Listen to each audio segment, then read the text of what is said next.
베이크 출러 심주 다나 로션 쉬어네 바로 porque 다나 다다 다리 결제 방 아프리카 보쇼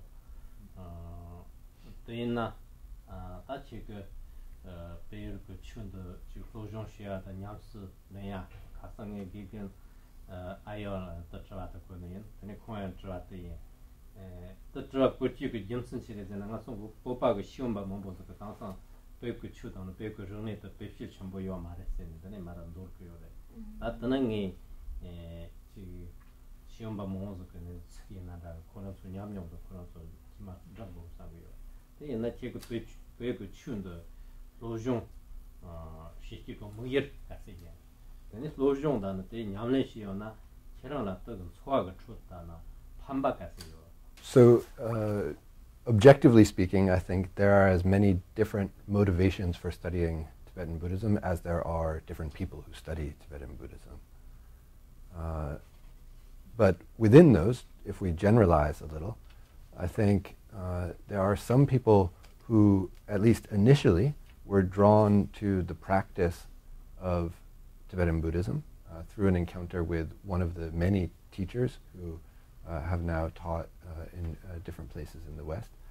And through their interest in the practice of Tibetan Buddhism, they then found themselves drawn into further study, perhaps to learn the language better or to develop a more sophisticated understanding of the Tibetan Buddhist tradition.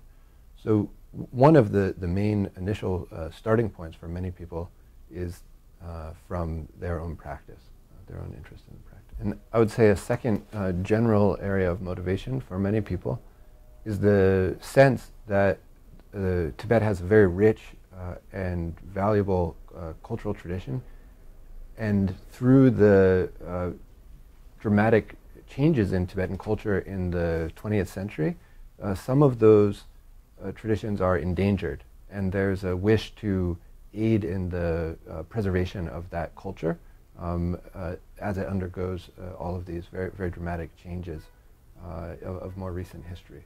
So some people, I think, are motivated by a sense of participating in an attempt to help preserve some of these things before they're lost. And then perhaps a third and final area, if we generalize of motivations, there are some people who are very, very intelligent, and they're mostly motivated by finding a field of study that will not be easily exhausted, that they won't become bored from.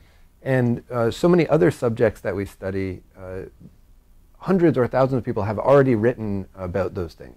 If you want to study Shakespeare, there are a dozen books about every play that Shakespeare wrote already.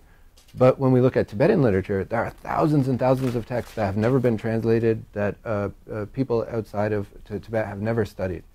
So it's seems this vast treasury of material to study, and the subject matter itself, just as it is vast, it is also deep and profound. So that people who are drawn to that field of study find an inexhaustible field that they could explore at least for one academic career, if not many, many lifetimes, without even feeling that they've gone very deep. So many people are drawn by that as well. And then personally, from my own side, I was very fortunate that my mother's older brother, my uncle, was someone who became a student of the Sorma Trungpa here in the United States, and had a very close relationship with him. And when I was a child, I would hear stories about my uncle and his guru, and this was very different from anything else in my world. And I became really fascinated by those stories, and always imagined what this person must be like. And when I became older, I started to read some books that the students of Trungpa Rinpoche had published from his teachings. And everything that I read, the more I thought about it, the more I thought, this makes more sense to me than anything else that I read. And I want to learn more about all of these things. And when I was a college student, I had a period in my life when I was very confused about what I wanted to study, what interested me.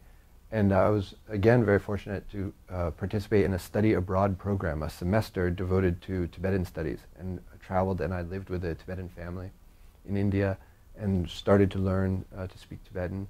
And began to really study Tibetan culture. And from that point, what had been a curiosity that I had almost caught fire, and I was completely consumed with a wish to learn more and more. Again, I glimpsed the vastness, really, of the Tibetan Buddhist tradition and Tibetan culture as a whole. And that was what motivated me. Really, I wanted to study the language, to be able to learn more and read texts and speak with teachers. And that was my motivation more than the pursuit of an academic career. It was a means to be able to learn more. And then I found myself, after a number of years, qualified.